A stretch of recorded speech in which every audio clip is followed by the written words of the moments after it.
Unsolved Horror, the chilling true story of the Hinterkaifeck murders. Hinterkaifeck, a small, isolated farmstead nestled in the rural heart of Bavaria, Germany. It's 1922, and the world is still reeling from the aftermath of World War I. The farm, shrouded by dense forests and miles away from the nearest village, seems like a place out of time. A setting for a tale where shadows whisper secrets and the night conceals unimaginable horrors. The farm was home to the Gruber family, headed by Andreas Gruber, a 63-year-old man known for his strict and sometimes tyrannical demeanor. His wife, Kazelia, 72, shared this isolated existence with him. Their daughter, Victoria Gabriel, 35, was a widow whose husband, Karl Gabriel, was reported killed in World War I. Victoria lived with her two children, 7-year-old Cecilia and 2-year-old Joseph. The Gruber family was not without its dark secrets. Central to these was the rumor of an incestuous relationship between Andreas and his daughter Victoria. This shocking allegation once led to a court case, bringing scandal and mistrust to the family. Although Andreas was convicted and sentenced to a year in prison, and Victoria served a month, the exact nature of their relationship remained a subject of speculation and gossip in the local community. This dark chapter added a layer of tension and complexity to the family dynamics. Living on the Hinterkaifeck farm was a life of isolation and hard work. The farm was located miles away from the nearest village, surrounded by dense forests. This isolation contributed to the family's insular nature and may have intensified the tensions within the household. Daily life would have involved strenuous farm labor, with each family member contributing to the work necessary to maintain their livelihood. The Gruber family, with its complex relationships and dark secrets, became the center of a horrifying and mysterious crime. The dynamics within the household, marked by strict control, scandal, and isolation, provide a haunting backdrop to the tragic events that unfolded at Hinterkaifeck. In the days leading up to the gruesome murders at Hinterkaifeck, a series of unsettling and inexplicable events began to unfold, casting a dark shadow over the Gruber family and their secluded farm. These ominous signs, though initially dismissed or rationalized, would later be seen as harbingers of the impending tragedy. One of the most disturbing incidents occurred just a few days before the murders. Andreas Gruber, ever vigilant and observant of his surroundings, noticed a set of footprints in the freshly fallen snow. The footprints led from the edge of the nearby forest directly to the farmstead. What made this discovery particularly unnerving was the absence of any returning footprints. It was as if someone had walked to the farm and vanished into thin air. Andreas, puzzled and alarmed, searched the property but found no signs of an intruder. The snow-covered ground should have revealed any further movements, but it didn't. Another strange occurrence added to the growing sense of unease. Andreas found a newspaper inside the house that no one in the family had purchased. The newspaper was a Munich-based publication, and the family had no reason to have such an issue, as their subscriptions were local. Andreas questioned everyone in the household, but no one claimed to have brought it home. The presence of the unfamiliar newspaper suggested that someone had been inside the house without their knowledge, heightening the family's feeling of vulnerability. Around the same time, the family discovered that a set of keys to the house had gone missing. Despite an exhaustive search, they could not locate them. The missing keys suggested that someone might have gained access to the house, further unsettling the family. Andreas, a man of practical concerns, likely checked and rechecked the locks and doors, but the sense of security had already been breached. As if these incidents weren't troubling enough, the family also began to hear strange noises emanating from the attic. The sounds were described as footsteps and occasional thumps, as if someone was moving around up there. On several occasions, Andreas climbed the creaky ladder to the attic, his heart pounding, expecting to find an intruder hiding among the old trunks and dusty rafters. Each time, however, he found nothing but silence and shadows. The noises persisted, adding to the family's growing anxiety.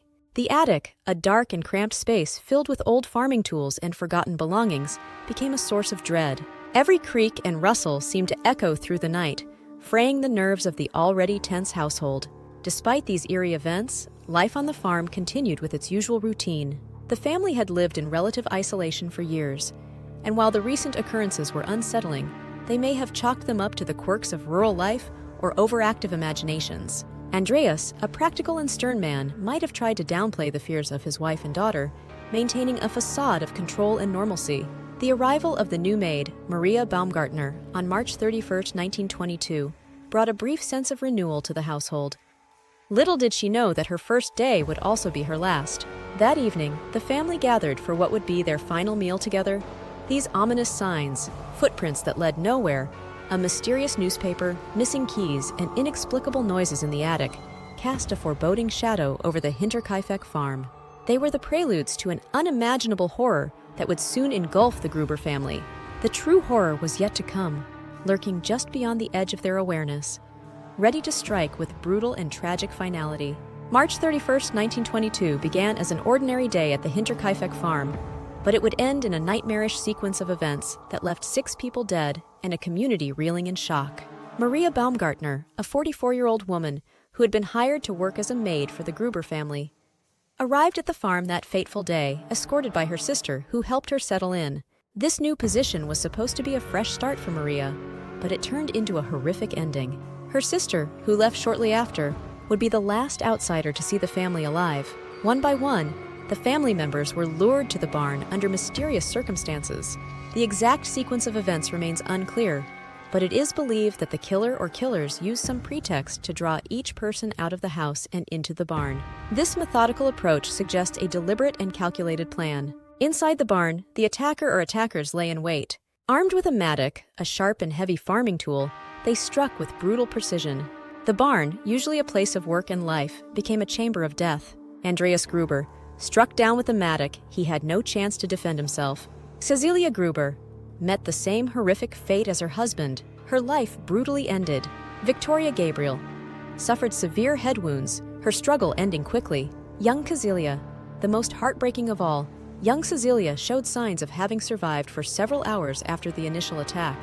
In her agony, she'd pulled out tufts of her own hair, a testament to her desperate final moments. The bodies were discovered later, stacked on top of each other and covered with hay. This gruesome arrangement added a further layer of horror to the already brutal murders, suggesting a calculated effort to conceal the crime, at least temporarily.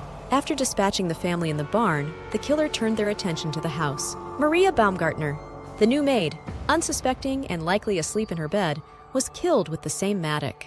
Her life was cut short on her very first day at the farm.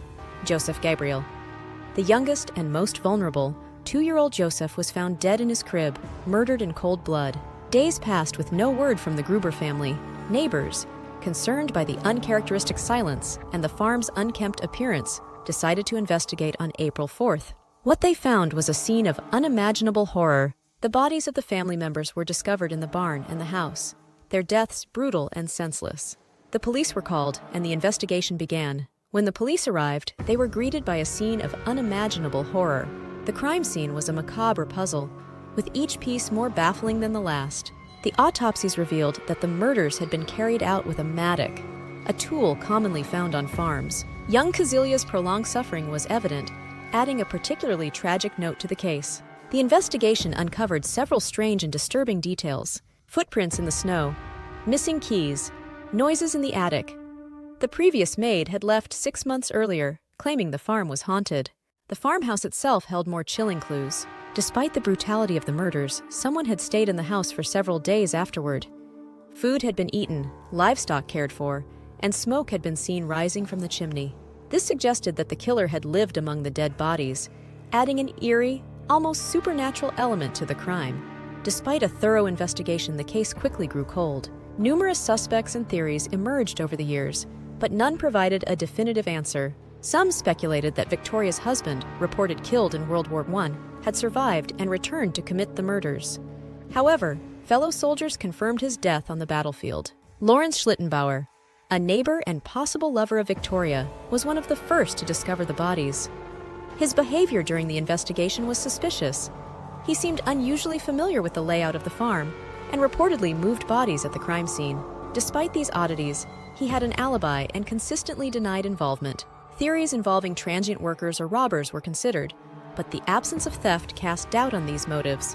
The Grubers were known to have contentious relationships and dark family secrets, including the rumored incestuous relationship between Andreas and Victoria. Some theories suggest internal family strife or revenge as possible motives. In 1923, the farm was demolished, and a monument was erected in memory of the victims. The Hinterkaifeck farm murders have never been solved. Despite numerous investigations, theories, and attempts to unravel the mystery, the case remains one of Germany's oldest and most perplexing unsolved crimes. The Hinterkaifeck murders have inspired countless retellings and analyses, each exploring the eerie and tragic events that transpired on that fateful farm. The brutal murders of Andreas Gruber, Cecilia Gruber, Victoria Gabriel, her children Cecilia and Joseph, and the maid Maria Baumgartner in March 1922 continue to baffle investigators and researchers. Various suspects and theories have been proposed over the years, but none have led to a conclusive resolution. If you found the haunting tale of the Hinterkaifeck murders intriguing, don't forget to hit that like button and subscribe for more chilling stories and unsolved mysteries. Your support helps us bring more fascinating content to light. Share your thoughts and theories in the comments below. What do you think happened on that fateful night? Thanks for watching.